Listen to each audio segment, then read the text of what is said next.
네, 시장 안에 궁금증들 모아서 전문가에게 질문해보는 시간, 질문들 오늘도 돌아왔습니다. 다울투자증권 이성웅 차장 함께할게요. 어서 오세요. 네, 안녕하십니까? 네, 차장님 오늘도 질문거리들이 굉장히 많은데 첫 번째 질문부터 달려보겠습니다. 첫 번째 질문은요. 최근 이제 중동 리스크 속에 석유주들이 정말 강한 흐름 보여주고 있는데 석유주 불기둥 지속될까라는 큐를 들고 와봤습니다. 그런데 오늘 개장하고 보니까 오늘까지 그렇게 연속적인 흐름은 나오진 않는 것 같아요. 세 가지 포인트 열어보겠습니다.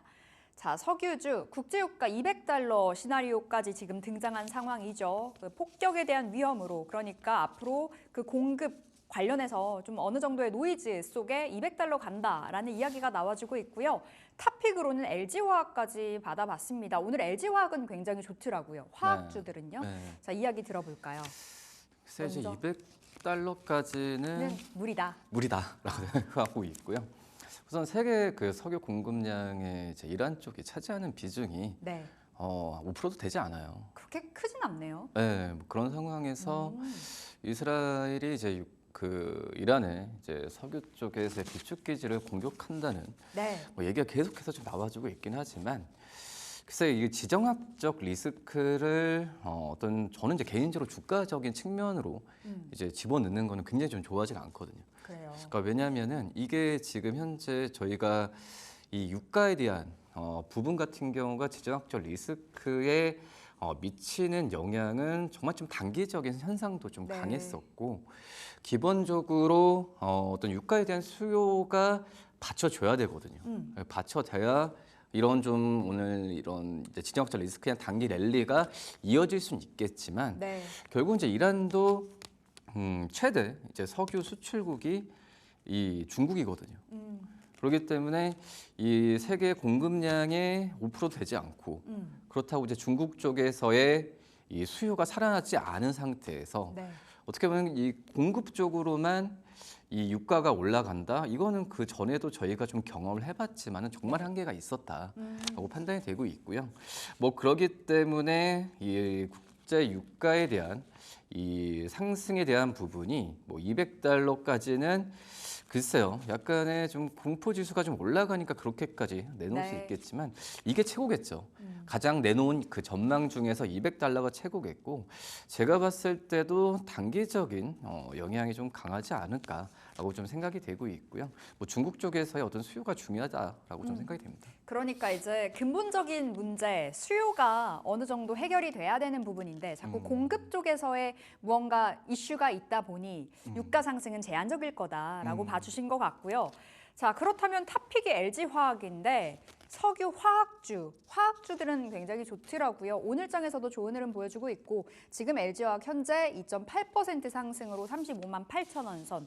어디까지 바라보시는지 그리고 왜 LG화학이 탑픽일까요? 그래서 LG화학도 이 네. 석유화학 쪽에서의 비중이 크지만 실질적으로 좀 석유화학 쪽에서의 이 그 실적에 대한 어떤 상품에 대한 매출에 대한 부분은 아직까지도 물음표는 있다라고 좀 생각이 되고 있고 뭐 최근에 좀 8월부터 좀 반등을 많이 하고 있어요. 맞아요. 근데 이 부분은 이 석유화학이 아니라 지금 2차 전지 쪽에서의 이 종목들이 반등하면서 LG화학 밑에 이제 LG에는 솔루션이 있잖아요. 네. 뭐 그런 점에서 이제 2차 전지 쪽에서의 이 그 LG화학의 주가가 좀 올라가는 부분이 좀 있다라고 좀 생각이 되고 있고요.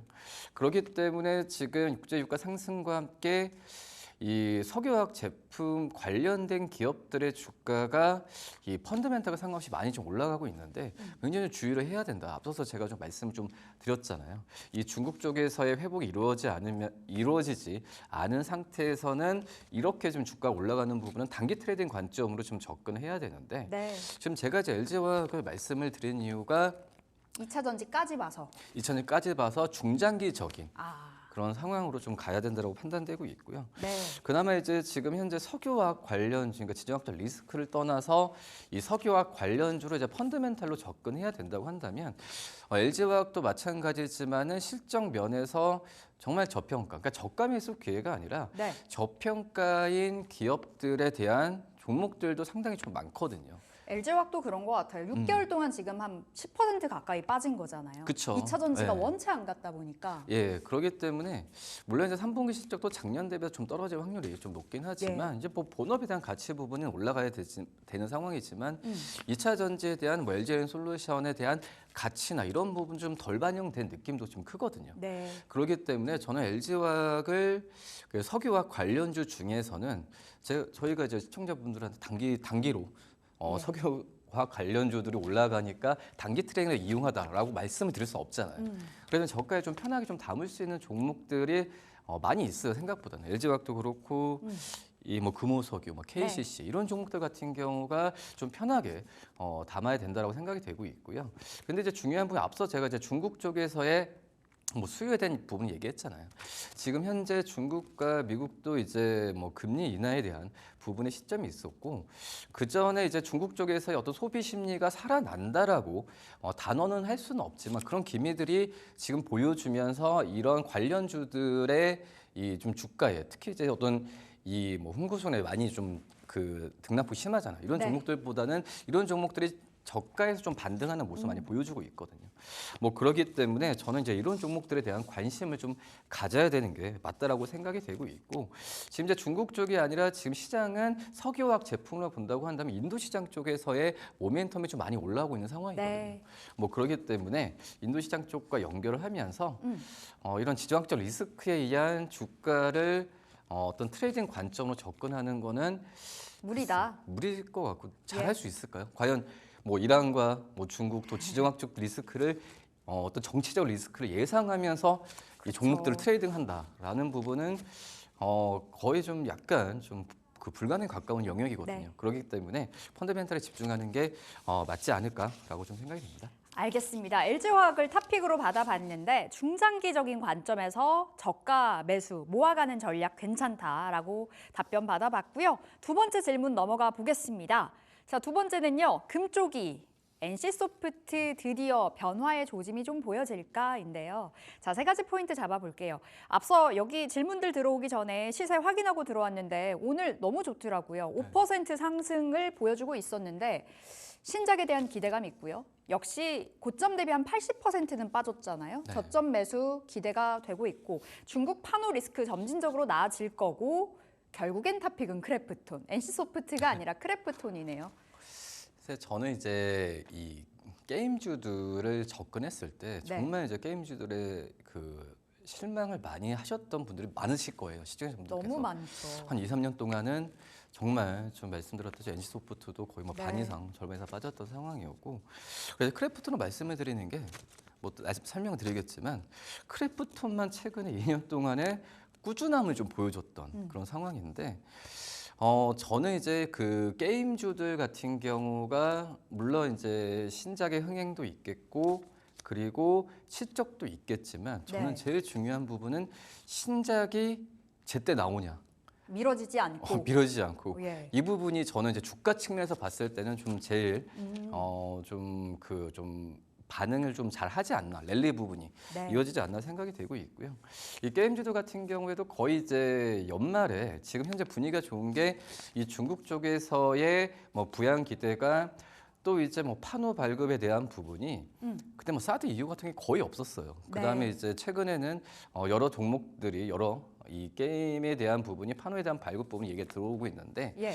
지금 현재 본다고 하더라도 연말 쪽에서 신작 부분이 좀 많이 몰려 있는 그런 상황이라고 좀 볼 수 있겠고 그렇기 때문에 이 신작에 대한 이제 일정에 대한 공개되면서 주가가 좀 많이 올라오고 있는 상황이지만 이 신작에 대한 부분이 제때 이 발매됐을 때 그리고 결국은 이제 그 게임주들 같은 경우에도 이 신작 하나를 개발하기에 엄청난 비용과 시간이 비용과 들죠. 시간이 많이 들죠. 네. 그렇기 때문에 물론 이제 신작을 계속해서 뭐 발매하는 거는 이런 비용적인 측면도 있겠지만 계속 해야 돼요. 해야 되는 상황이고 그리고 이제 흥행은 그 다음 문제라고 생각이 되고 있고 왜냐하면 우리 저희가 코로나를 겪었기 때문에 네. 이 신작에 대한 부분이 계속해서 늘어졌던 상황도 저는 게임주들이 2, 3년 동안 이 주가가 못 갔던 이유가 있고 신작이 나와야 어떤 실적이 좋다 안 그렇죠. 좋다를 할 수가 있는데 신작 자체가 일정 미뤄지고 그러면은 그 어떤 추정치 자체가 못하는 경우가 많이 상하거든요. 뭐 그러게 되면 실적 추정을 못하게 됐을 때에 이 어떤 섹터, 어떤 기업이든 실망 매물이 나올 수밖에 없거든요. 네. 그렇기 때문에 지금 연말에 모여 있는 뭐 M게임도 있고 여러 기업들도 있고 이런 기업들 신작에 대한 부분을 출시를 잘 해야 되는데 잘 되길 지금은 긍정적인 그런 발표 기대감이 주가에 먼저 반영되는 것 같고요. 근데 네. 이 3분기 실적도 아직까지는 실적 바로 좋아질 것 같지는 않아요. 그렇죠. 그쵸, 무언가가 지금 나왔어야. 나와야 되죠. 그죠. 말씀드렸듯이 나와야 뭔가 실적에 대한 부분이 네. 제대로 되어야 된다라고 말씀드릴 수 있겠고요.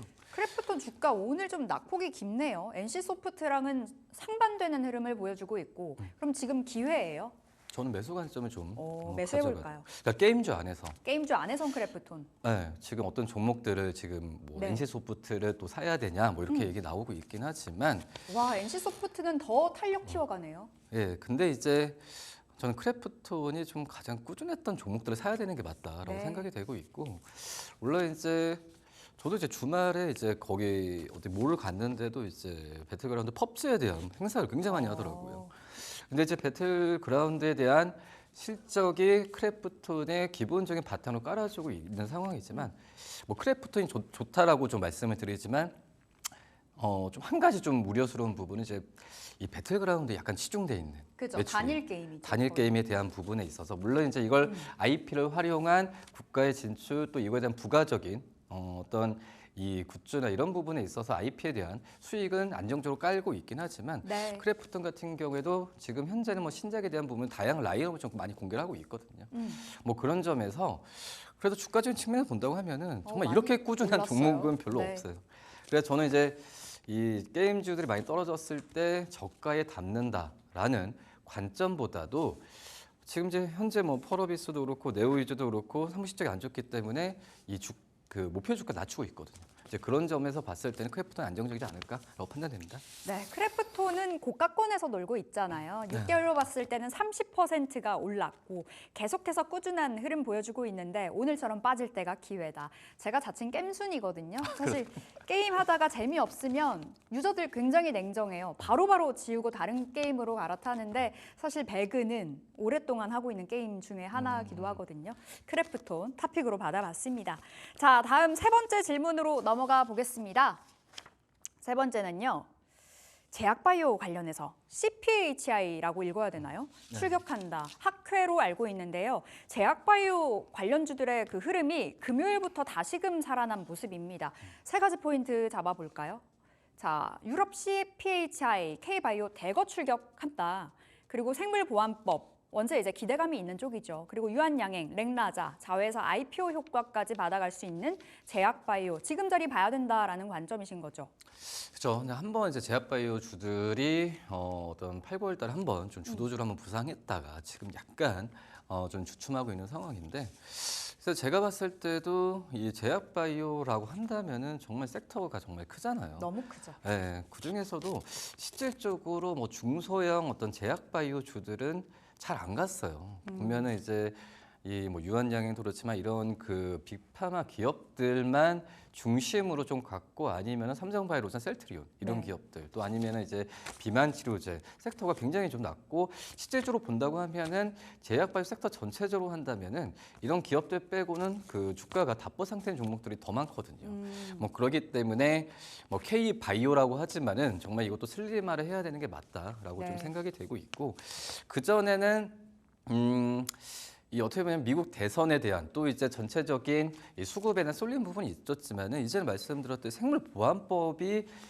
가장 이제 큰 모멘텀으로 올라올 그렇죠. 가능성이 크거든요. 근데 미국 기업들 같은 경우에도 이제 중국의 이제 뭐 CMO, CDMO 쪽에서 우신 기업 있잖아요. 이 기업들에 대한 부분을 정리를 해야 된다라는 느낌이 좀 강한데, 네. 근데 이게 한 2032년, 뭐 7, 8년 더 약간 유예기간은 좀 있는 것 같아요. 그래서 좀 조심해야 된다는 리포트는 많이 봤거든요. 그렇죠. 근데 이제 이 이제 CDMO 뭐 기업들 같은 경우에도 이 어떻게 보면은 이제 미국의 이런 그 빅파마 기업들도 그냥 그냥 그 우리 CDMO 기업들한테 그 맡기진 않고 네. 삼성바이오로직스처럼 CDRMO 쪽으로 봤을 때 연구개발까지 같이 할 수 있는 그런 기업들 글로벌적으로 몇 개 없거든요. 근데 이제 우신 쪽에 이런 생물보안법의 규제를 받는다고 한다면은 당연히 이제 삼성바이오로직스가 그나마 지금 우리나라 어떤 CDMO 쪽에서 CDRMO까지 포함했을 때는 네. 가장 큰 수혜를 받을 수 있지 않을까라고 판단되고 있고요. 그리고 이제 유한양행은 유한양행 자체 그냥 기업으로만 생각하시면 될 것 같아요. 뭐 유한양행을 제약바이오 업종으로 안에서 뭐 전체적 분위기는 좋아질 수는 있겠지만은 네. 유한양행의 FDA 승인이나 그러니까 이게 지금 이 암 치료제가 FDA 승인 받는다는 것 자체가 굉장히 큰 이슈거든요. 네. 그렇기 때문에 유한양행은 이 어떤 제약바이오 업종 안에서의 탑픽이라기보다도 유한양행 자체의 그런 기업으로 좀 판단하는 게 맞다. 제약바이오 업종 전체적으로 보면서 들어가는 것보다 좀 그게 낫지 떼어놓고 않을까. 봐야 되겠네요. 네, 저는 자, 이제 1분 그런 정도 남았는데 그럼 지금 유한양행, 뭐 삼성바이오로직스 원체 이제 고가권에 있지 않나 이런 네. 생각이 들어서 기대 수익률을 놓고 봤을 때는 여전히 매수 유효해요? 그렇죠. 말씀드렸다시피 제약바이오에서 그 큰 기업들 위주로 좀 봐야 되는 게 맞다라고 좀 생각이 되고 있고, 네. 그러니까 좀 조심하셔야 돼요. 그 제약바이오 업종 좋다고 해서 많이 떨어져 있는 또 이제 뭐 제약 기업들을 사는 것보다도 증명이 된 종목들을 사는 게 제일 맞고요. 근데 삼성바이오로직스 그렇고 유한양 많이 올라갔다고 하더라도 100% 넘게 올라갔어요. 6개월 동안. 좀 포텐은 더 있다고 생각해요. 말씀드렸던 포텐 더 이민 있다. 쪽에서의 자회사 어떤 상장이나 이런 부분도 지금 기술 특례로 다 잘 진행되고 있는 상황이기 때문에 네. 그러니까 제약바이오 업종 짧게 말씀드리면 다른 섹터 대비해서는 정말 리스크가 있어요. 뭐 어떤 변동성도 그만큼 수익 기회도 있겠지만 그 부분을 잘 판단해서 하는 게 맞지 않을까 생각됩니다. 지난번에 이제 국장 엑스레이 할 때 유한양행 여전히 매수 가능하다 했던 그 네네. 말이 기억이 납니다. 여전히 지금도 매수 가능으로 정리를 해보면서 여기서 질문들 인사드려 볼게요. 자, 다울투자증권 이성웅 차장 함께했습니다. 말씀 고맙습니다. 네, 감사합니다.